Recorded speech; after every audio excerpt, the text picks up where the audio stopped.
Manuela pushed the shopping cart in front of her and put groceries into it. The supermarket wasn't very crowded, so she could move easily between the people. At the same time, Manuela checked her list to see if she had everything and calculated in her head whether her money would be enough to pay for everything. Without much thought, she headed to the checkout, convinced it would be enough, especially since she had only bought the essentials, without any extravagance. Recently, she had to be more frugal as her salary was catastrophically insufficient, and one could say that every cent counted. Manuela kept this in mind and avoided unnecessary expenses. However, she couldn't deny her children a small treat occasionally, as they were not responsible for the family's financially disadvantageous situation. She walked quickly to the checkout, not knowing what awaited her there. Her intuition was silent, although it usually signaled danger. But today, there were no signs, and with a clear conscience, Manuela brought her cart to the conveyor belt. To her surprise, the cashier announced the total amount of the groceries, and it turned out that the money wasn't enough. "Ma'am, you're holding up the line, we need to speed things up," she was told. Behind Manuela, some people were pressing, and almost everyone was looking at her, except for an elderly man who was desperately trying to gather all the coins from his wallet. Manuela waited until the last moment, hoping she would come up with the needed amount. The cashier lost patience and made a derogatory comment, "These beggars have lost all shame, coming to the store without money." Eventually, Manuela realized she didn't have enough money to pay for all the groceries and began hastily selecting which items to leave behind. Thoughts swirled in her head, maybe the milk or the cookies. But the children love them. Maybe I'll leave the pasta. The doubts tormented her, and she struggled to decide what to leave behind. Additionally, the line, fueled by the cashier's comments, also began to grumble. Manuela was ready to leave everything and run away, just to avoid those nasty looks. Tears welled up in her eyes. She could hardly stop herself from crying completely. She had come to the store to buy groceries and ended up in this humiliating situation. Manuela had never felt so degraded in front of people. What will they think of me? These were exactly the thoughts running through her mind. But unexpectedly, something happened that no one anticipated. The same elderly man in line, who had held back, pulled out his wallet and handed the woman the money. The bill landed in the cashier's hands, who took the money with a dissatisfied grumble. It seemed she couldn't make a big scandal, but at the same time, she didn't miss the opportunity to say, "There's no reason to help these frauds," said the bitter woman, pointing at Manuela. "They are used to living at others' expense and just wait for the right moment to deceive a gullible person." Manuela felt very ashamed and wished she could disappear when she was openly called a fraud. Her face turned red, and her hands clenched so tightly that her skin almost tore. If it weren't for the spectators and the surveillance camera, Manuela would have surely told the woman everything she thought. Quickly, she packed the groceries into bags, thanked the man, and headed for the exit. But before she reached the door, she turned around and said, "I will repay everything, you can be sure of that." Manuela was truly grateful to this person because he helped her in a difficult moment and saved her from humiliation. It is unknown how everything would have ended if the stranger hadn't paid the money and interrupted the stream of offensive words from the cashier, especially since she intended to continue humiliating Manuela. Interestingly, no one in line, except the rescuer, raised a finger to rebuke the insensitive cashier. With heavy grocery bags, tears continued to run down Manuela's face, but she didn't notice them. Today had become a gloomy day, although her mood was good just a few hours ago. Manuela planned to cook porridge with milk for her children and serve them sugar cookies with tea. Her emotional state had darkened. Meanwhile, the man who had helped, after waiting for Manuela to leave the store, approached the cashier and said confidently, "You should moderate your zeal, my dear friend. Who do you think you are to allow yourself such behavior?" "And who are you?" replied the cashier. "I know you're new to this store and don't yet know that I'm the owner of the supermarket chain, and this store belongs to me as well. Remember that and behave more decently." Amid the commotion, the cashier hurried and, seeing the store owner, immediately flattered him, "Oh, Mr. Silva, you're here unexpectedly today. We thought you were on a business trip." "I had to return to check on my property," replied the owner angrily. "Then something like this happens, and it is absolutely unacceptable." "What happened, Mr. Silva?" asked the senior cashier with an innocent expression. "Your protégé insulted the customers," said the owner, pointing at her with his hand, "and what's worse, she didn't have enough money to pay for her groceries and was ready to leave some items behind." However, the cashier didn't want to wait or was in a hurry, "I'm not sure," and began to call her indecent names in front of everyone. "How dare you?" "I'm sorry," said the cashier, lowering her head guiltily. "I won't do it again, I promise. She was just holding up the line, and I had to hurry her." "Watch what you do, or you'll be quickly fired," the senior cashier threatened. "Well, that's enough for now. We'll forgive her this time," Eduardo intervened, "but make sure it doesn't happen again. I won't allow customers to be humiliated in my stores, and convey this message to the rest of the staff so I don't have to abruptly fire anyone." "Yes, I understand," the cashier replied with an annoyed look.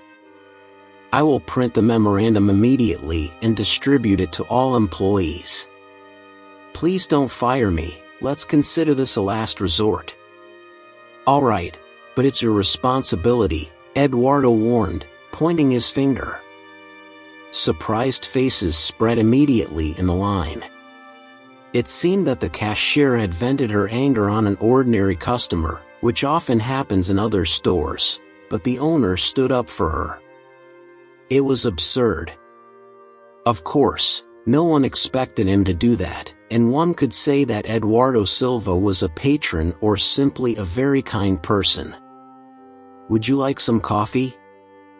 "I just made some," the cashier offered the store owner kindly. "Not now, I have many things to do," Eduardo said, shaking his head and leaving the supermarket. He reached Manuela and offered her help with the bags. "Let me help you with the bags, they are heavy, and I don't mind carrying them."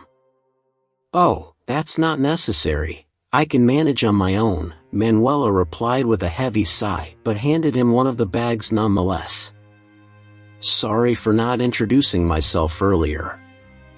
My name is Eduardo Silva," he said. "I'm Manuela," she replied, "thanks again for your help. If it weren't for you, I would have died of shame there." "Don't worry about it, it can happen to anyone," Eduardo replied. As Manuela looked at him, she noticed his slimness and pale skin, but he was respectably dressed and didn't look like an ordinary person. In fact, he looked wealthy. Eduardo immediately noticed Manuela's gaze and her assumptions and laid his cards on the table. "I am the owner of a supermarket chain, and this is one of them." "Are you serious?" Manuela asked, surprised. "Yes, in fact, I regularly check how my employees are doing," Eduardo replied. "Today I came here, and it seems it was the right decision to do this discreetly, to secretly examine my own properties." "That's interesting," Manuela commented amusedly. "There's no other choice, Manuela. You must always keep your finger on the pulse," Mr. Silva claimed with anger in his voice. "Otherwise, they perceive weakness and relax. I understand, the woman nodded, but rest assured, I will repay every cent. Oh, you don't have to, you owe me nothing. It was a pleasure to help you. No, she said. I can't leave it at that. As soon as I have the money, I will repay you everything you gave me. That's not necessary, it's insignificant, Eduardo said with a smile. I will repay it with interest, she said. I'm not used to accepting help and not repaying it. Very well, the man agreed, and then, as if suddenly noticing something important, asked, You're not from here, are you? Manuela nodded. We come from a small town in the northern region, looking for a better life. Do you have a job? Eduardo asked. Yes, she said. I work as a personal assistant in a small office, but it's on the verge of closing, and the owner has already started laying off some people. What a shame, but if you need a job, you can always contact me. I have many places where an honest person can be useful. Here's my phone number, Eduardo said and handed Manuela a piece of paper with his contact number. Manuela carefully put the paper in her pocket, and at that moment, they reached her house. Eduardo helped her carry the groceries to the door. Thank you for your help and the offer, she said as she placed the bags on the table. My children will be happy about the sugar cookies. It's their little treat. No problem, Eduardo replied. If you need anything, don't hesitate to call me. I have many contacts and can always help you in an emergency. I appreciate that very much, Manuela said with a warm smile. Eduardo nodded, said goodbye, and left. Manuela watched him walk away and felt a strange relief. Despite everything that had happened that day, the unexpected help and job offer gave her a glimmer of hope amidst the darkness. She put away her groceries and began preparing the porridge for her children, certain that something good was on the horizon. I think that's normal, Eduardo replied. Every man should be a patriot of his country. Besides, my son made his own decision. I didn't insist. My wife and I offered him a career in our company, but he declined. Your son was brave and courageous, Manuela added. I would even say responsible and determined. Oh, there was no one like him in that regard, Eduardo agreed. Rafael always set smart goals and never gave up, no matter what difficulties arose. We are having such an open conversation, Manuela said, standing up and gesturing towards the entrance. Would you like to come in and have some coffee? Thank you, but with your permission, I will decline, Eduardo replied, shaking his head. Lately, I haven't been feeling well. The doctors talk about a tumor and urge surgery, but like a child, I keep postponing it. You are doing it in vain. I immediately noticed your paleness, Manuela responded, shaking her head. Medicine has advanced a lot these days. You shouldn't be afraid. Besides, there are probably options for you in a private clinic. I'm not afraid.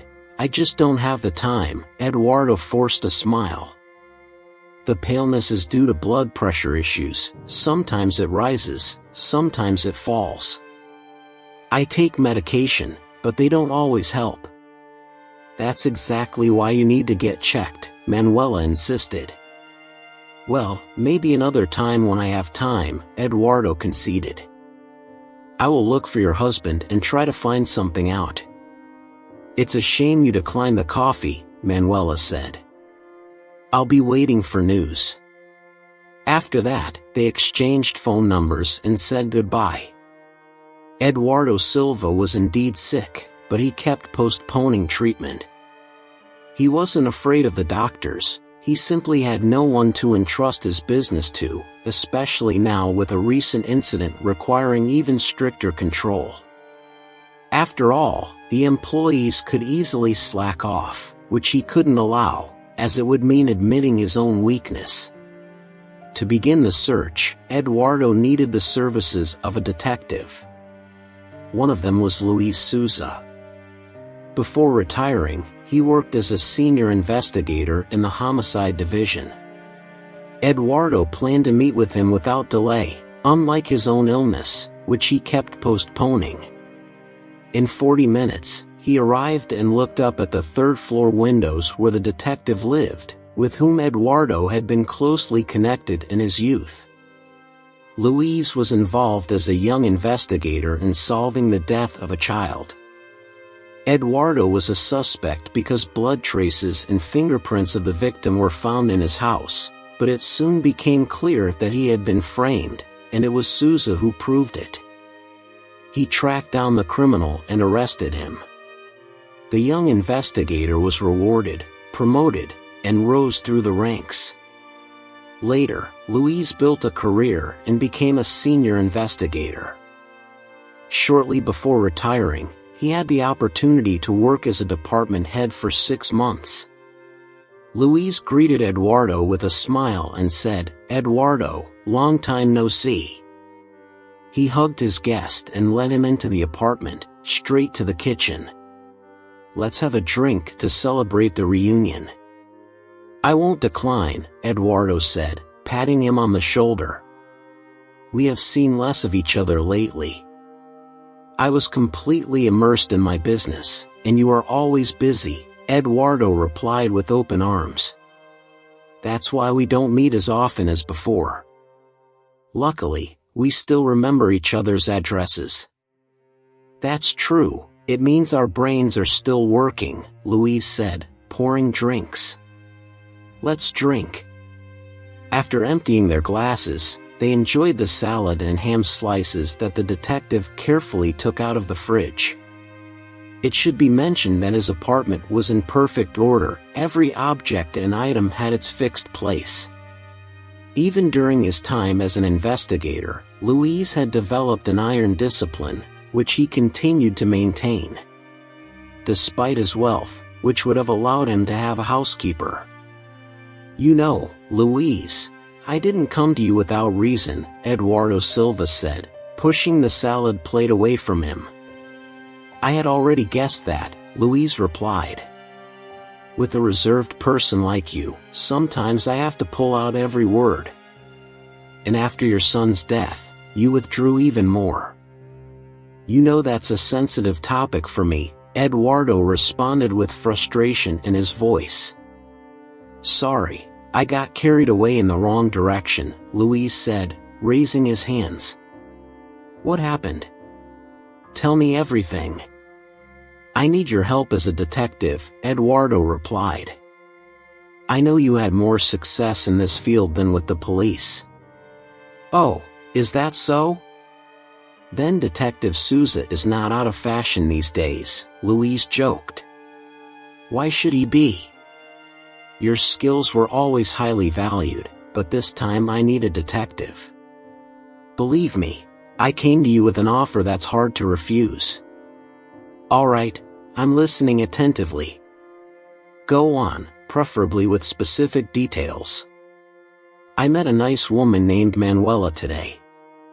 We started talking, and she told me the story of her husband's death. He was hitchhiking home when the driver of a truck lost control, and the car fell into the river. The truck driver died, but they couldn't find the body of Andre, Manuela's husband." "Eduardo, did you find a life partner and want to get rid of the competition?" Luis joked again. "I appreciate your sense of humor, but Leonor is still in my heart," Eduardo responded reproachfully. "Sorry, that was a bad joke. Go on."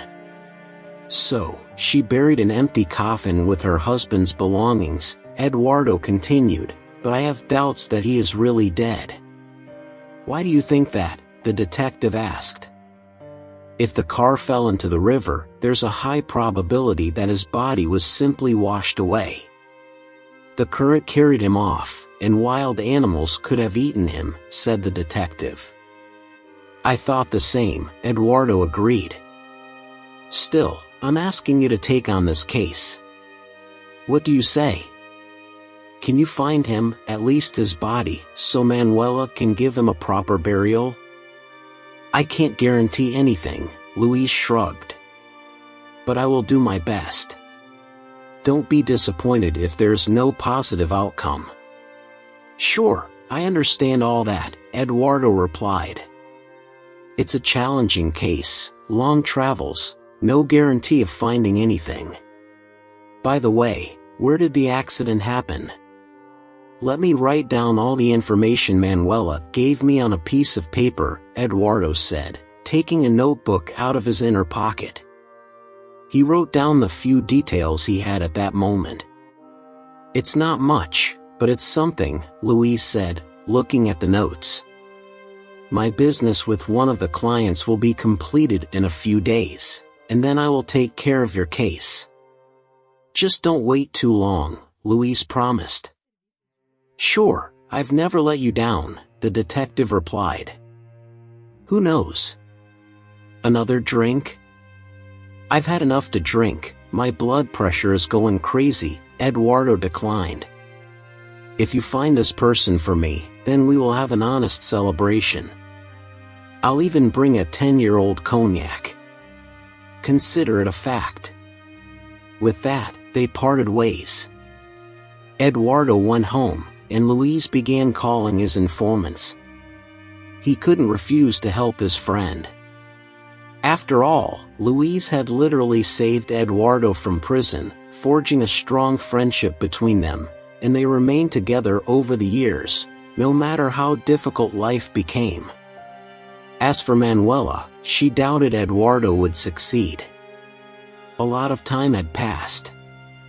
The rescuers assured her back then that everything was futile. Moreover, no one from the street had ever offered her such help, and suddenly the owner of a supermarket chain took up the search. She didn't believe in miracles, especially those that promised to fulfill her dreams. Nevertheless, she dreamed of being by her husband's side again, even though she was used to handling her difficulties alone. It wouldn't hurt to have his strong male shoulder. That's what she thought, but she knew that dreams were unlikely to come true. Her husband would not come back to life and would not be the same as before. Manuela became increasingly anxious. She expected less and less from Eduardo. Besides, he didn't give any encouragement, always answering the phone when Manuela called. I'm searching, be patient. Of course, one could understand him. After all, he didn't have a database of all the deceased in the country. But now, Manuela could no longer wait because she wholeheartedly wanted to turn back time. It went on like this until she realized the futility of her anxiety. Weeks passed, then another, and Eduardo gave no further information. From then on, Manuela stopped hoping. Meanwhile, Luis continued his search for information. He used all his connections to find the right people. One could say he was turning back the wheels of history. He didn't forget to inform Eduardo either. Eduardo called him regularly, and Luis replied, Eduardo, I have made some progress in this direction. I think everything will soon come together. That was more than enough for Eduardo to trust the detective's abilities. Luis continued his search, and soon his efforts bore fruit. He found a lead and held onto it like a man clinging to a lifeline. On that day, Manuela was at home because she had a day off. She had planned to spend quality time with her children, but unexpectedly there was a knock on the door. She wasn't expecting visitors, so she went to the door with great surprise. In an instant, her face contorted with terror because her husband Andre stood on the threshold. He was pale, visibly thinner, and had a red scar on his forehead. Overwhelmed with joy at her husband's return, Manuela began to cry, drawing her children's attention. In a minute, everyone gathered as if by magic in the hallway. Tears, Exclamations of wonder filled the room, and behind Andre stood Eduardo, smiling. It was clear that his help had been indispensable. Manuela had doubted him unjustly. He had fully met the expectations he had taken on. Andre stepped into the apartment, surrounded on all sides by his children. For an hour, they didn't leave him alone, hugging him and crying. But Manuela was more overwhelmed. She couldn't believe her eyes that her husband was alive. She pinched herself twice, thinking she was dreaming, but everything was really happening. Andre even tried to talk to her about something, but it didn't go very well, probably due to the stress and excitement. Finally, Eduardo took control of the situation and firmly said, "I think it's time to clarify some things." "What do you think, Andre?" "Yes, it's time." "Too much time has passed," Andre agreed. Andre began his story, thanking everyone who had saved him and participated in the search. The tragic event occurred at night when he was on his way to meet his family. Andre was in such a hurry that he unintentionally made the driver speed up, and the driver kindly obeyed, without thinking about the consequences.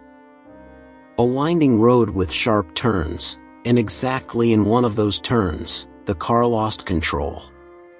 In an instant, the truck left the road and rolled into the river. They had no time to react because the speed affected the intensity of the impact. As a result, Andre's head hit a rock, and the current carried him through the riverbed. He might have drifted further until he drowned or was eaten by wild animals. But Andre was lucky because he was found by some hermits. They had settled in the forest and made their living by fishing when they found his body. At first, they thought it was a corpse, but when they pulled him out of the water, they noticed he was alive, just unconscious. The hermits brought Andre to their humble hut. He spent a month there in a delirious state, constantly calling out for people. No one could understand what he was saying because he mumbled and barely spoke any words. Andre was confused and didn't know what was happening around him. Occasionally, he opened his eyes only to become unconscious again. Interestingly, the hermits didn't abandon him but continued to care for him as if Andre had been given a second chance in life. Gradually, he began to regain consciousness but couldn't remember anything that connected him to his former life. Andre struggled to piece together the facts, time, and events but couldn't make sense of any of it. Frustrated and saddened, he tried to take his own life, but the hermits intervened in time. They gave him a temporary name since he couldn't remember his own, and so Andre became Joao. He started helping his rescuers with fishing to earn his keep because he couldn't stay alone in the hut staring at the ceiling. He also hoped that by doing so, he would eventually remember his past and find his way home. Andre understood that this place was not where he was meant to be. Time passed, but clear thoughts about his past didn't come to him, so Andre decided to turn to the police. However, he had no identification papers with him since most of them were lost in the accident, making it impossible to prove his identity. Nevertheless, Andre dared to try explaining to the police what had happened. They listened to him but paid no attention because they dealt with problematic people all day who really shouldn't be there, and Andre was no exception. Without help from the authorities, he returned to the hut with a heavy heart. Andre even considered leaving and just going wherever his eyes took him, but the hermits brought him to his senses and prevented him from making hasty decisions. He stayed, but help soon came from an unexpected source. Andre could hardly believe his luck when strangers approached him and presented facts from his previous life. He listened for a whole hour to what he had longed to remember. Then the detective intervened and explained the purpose of his visit. Louise carefully prepared Andre for the rehabilitation process, as it was necessary to restore his memory and bring him to a stable state. After learning about the results of the search, Eduardo was the first to visit him in the clinic. "How do you feel?" "Better, but still a little dizzy," Andre replied. "That will pass. The most important thing is that you regain your strength," Eduardo Silva reassured him. "Are you sure this will help?" Andre asked, looking around the room. "Of course, the best doctors in the region work here." Andre received support to cope with the negative effects of amnesia. Slowly, he began to remember a significant part of the events of his former life and was delighted to discover that he had a wife and 4 children. Andre even shed tears when Eduardo Silva visited him again. "Do you understand how lucky you are to have a family?" he said. "Yes, that's absolutely right. They are eager to see you," Eduardo replied, patting him on the shoulder. "I can't wait for the therapy to end so I can go home and be loved a little more." "Hang in there," Eduardo assured him. After some time, Andre was discharged from the hospital. He beamed and practically ran out of the medical facility. Eduardo took him home to finish his preparations. First and foremost, Andre was outfitted with new clothes as he needed to look presentable before returning home. So he found himself at the door of his apartment, although he was a little pale and thinner. When she heard her husband's story, Manuela broke into bitter tears. "I had already buried you," she confessed. "Forgive me, my dear, I am so ashamed." "Don't blame yourself, you knew nothing," Andre tried to console her. "We must thank Mr. Silva for organizing the search for me." "We are so grateful to you," Manuela said, turning to him. "We will be grateful for our entire lives." "Enough, no debts are necessary," Eduardo admonished. "It is enough that you allow me to help your family." "It is divine providence," Manuela pleaded. "I never thought there were such kind people in the world."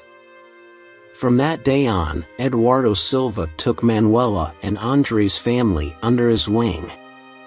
He decided not to abandon the people who had gone through so many trials and tribulations. After Andre fully recovered, Eduardo organized a job for him as a sales representative. Andre was responsible for delivering various products to stores. He liked his job because he was finally reintegrated into society. At the same time, Eduardo, without realizing it, became a beloved grandfather to Manuela and Andre's children. They visited him so often that they considered him part of the family, especially the youngest daughter. The girl beamed when Eduardo appeared at their house. However, one day Eduardo fell ill. He was urgently admitted to the hospital. At first, he refused, but the doctors insisted, reminding him of the tumor supposedly discovered during an examination. With no other options, Eduardo agreed, especially since he had been feeling worse lately. Manuela was deeply concerned and visited him almost every day. Andre also visited him, reassured him, and said that everything would be fine, or at least he wanted to believe so. Eduardo remained hopeful, especially because he had people by his side who truly loved him. However, after a few days, Eduardo's condition worsened, and the doctors decided that a blood transfusion was necessary. It turned out that Eduardo had a rare blood type, and none of his relatives were compatible. The situation was critical as time was running out, possibly minutes. The news reached the clinic where Andre was undergoing his rehabilitation therapy. Eduardo was perplexed but gave his consent for the procedure. The doctor informed him that their blood types were similar in genotype. Eduardo couldn't believe such a thing was possible. As a result, after the transfusion, he insisted on a DNA test.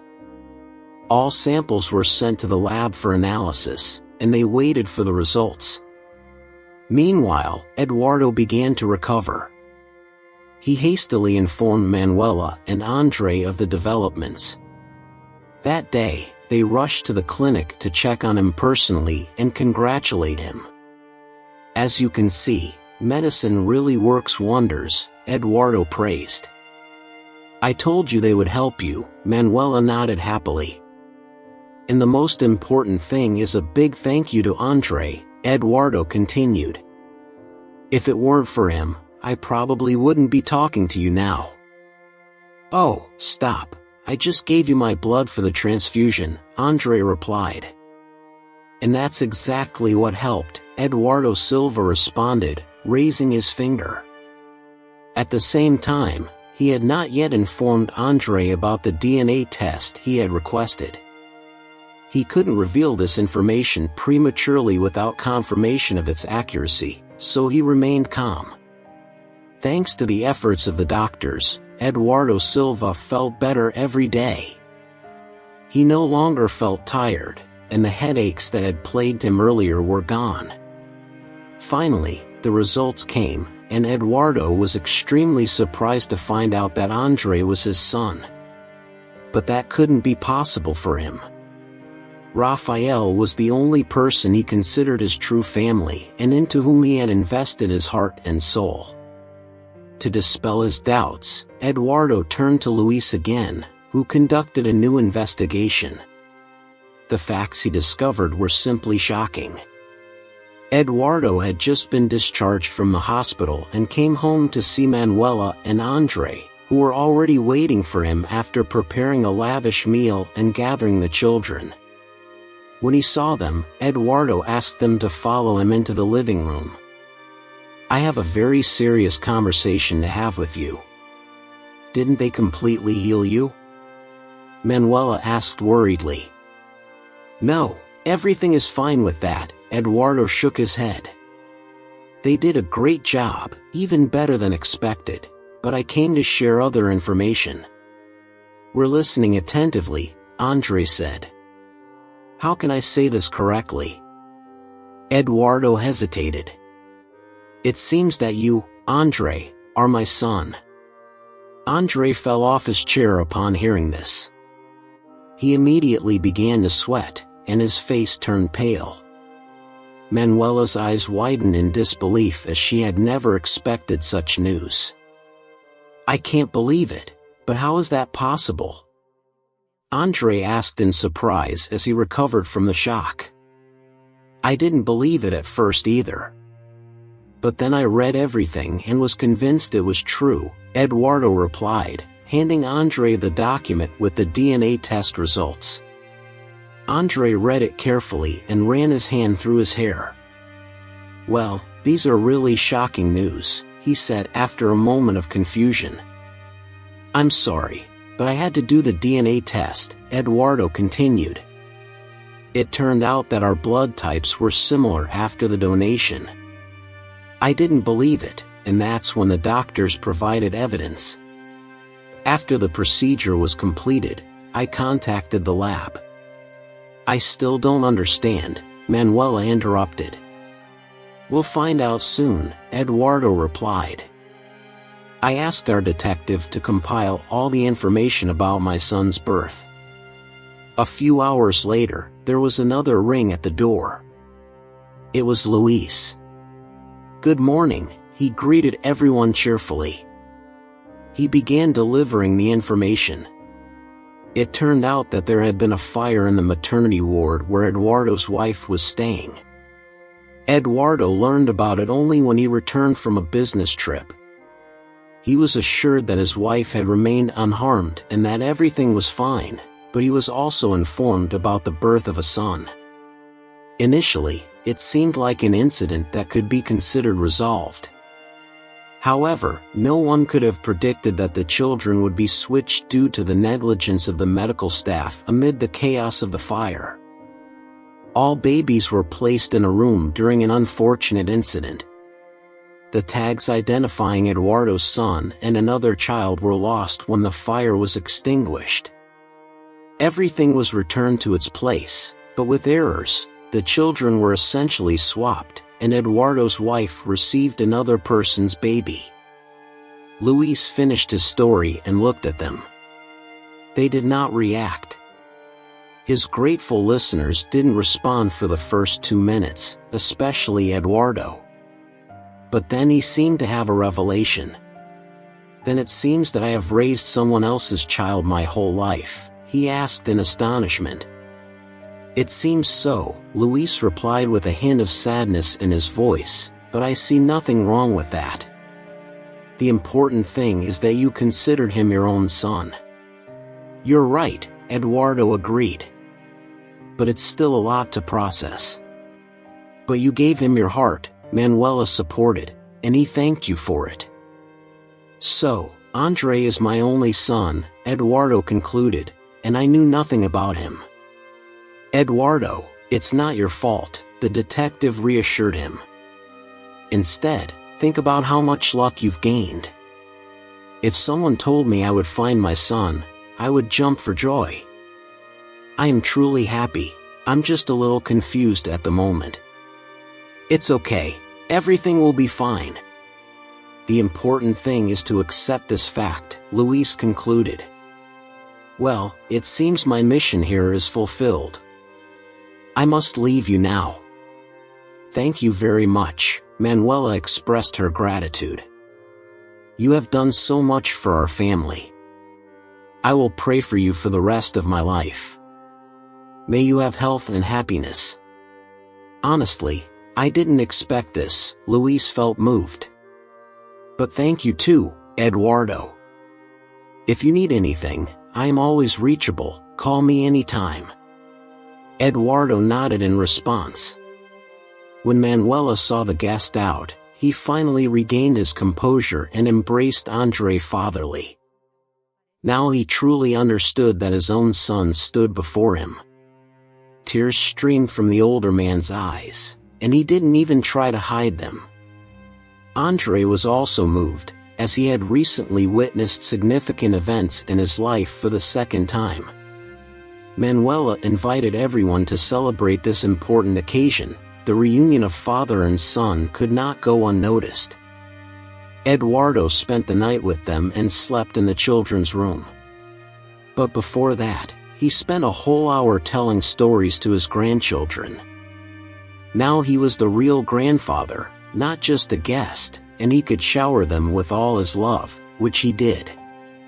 The next day, he invited everyone to his villa.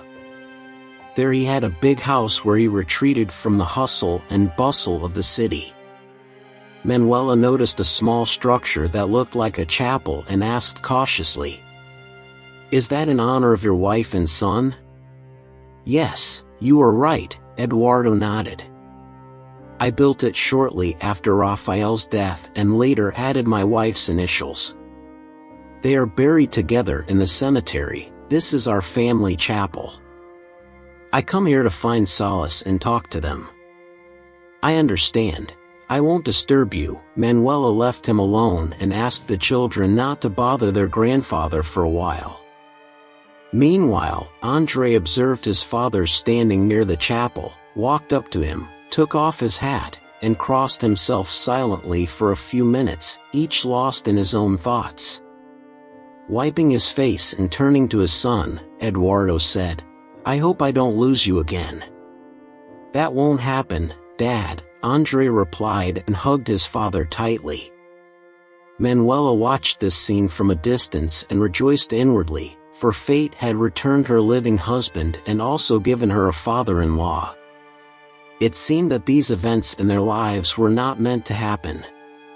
They spent several days in the countryside, relaxing, growing closer, and having fun.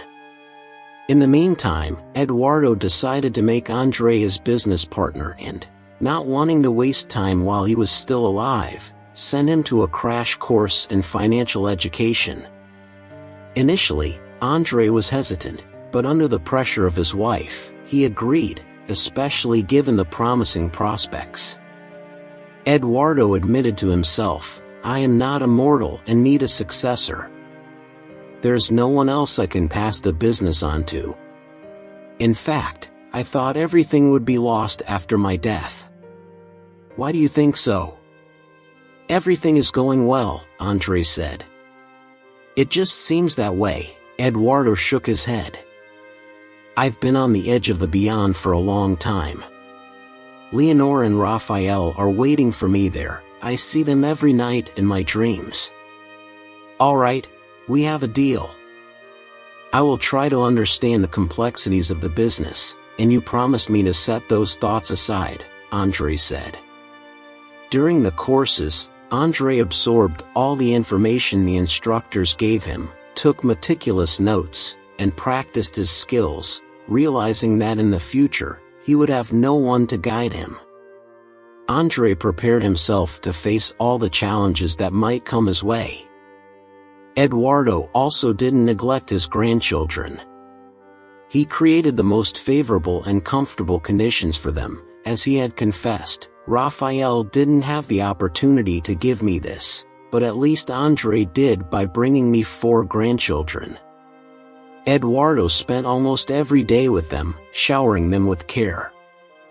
Finally, he decided that the fresh air was much healthier and moved with the family to the house in the countryside, which essentially became their property, as Eduardo made it clear that all his possessions would be inherited by them. He waited until his son was fully immersed in the business and then handed over the reins of power. All these years, Eduardo had worked like a hamster on a wheel. It was time to make way for the younger generation and let them show what they could do. Andre accepted this gift with pride and promised that the business would flourish under his leadership. He had already taken the first steps, but many challenges still lay ahead. The supermarket chain gained prominent positions in the city, its reputation spread regionally and even nationally. This, of course, led to an influx of investments, and the whole family came into the spotlight. After some time, Andre sincerely confessed to his wife, "I never thought that regaining my memory would have so many consequences." "I also didn't expect our lives to change so drastically," Manuela replied. After handing over the business to his son, Eduardo Silva fully devoted himself to his grandchildren. He moved to the house in the countryside and spent all his free time with them, and they were delighted with their grandfather's company, as he loved to tell fantastic stories about life.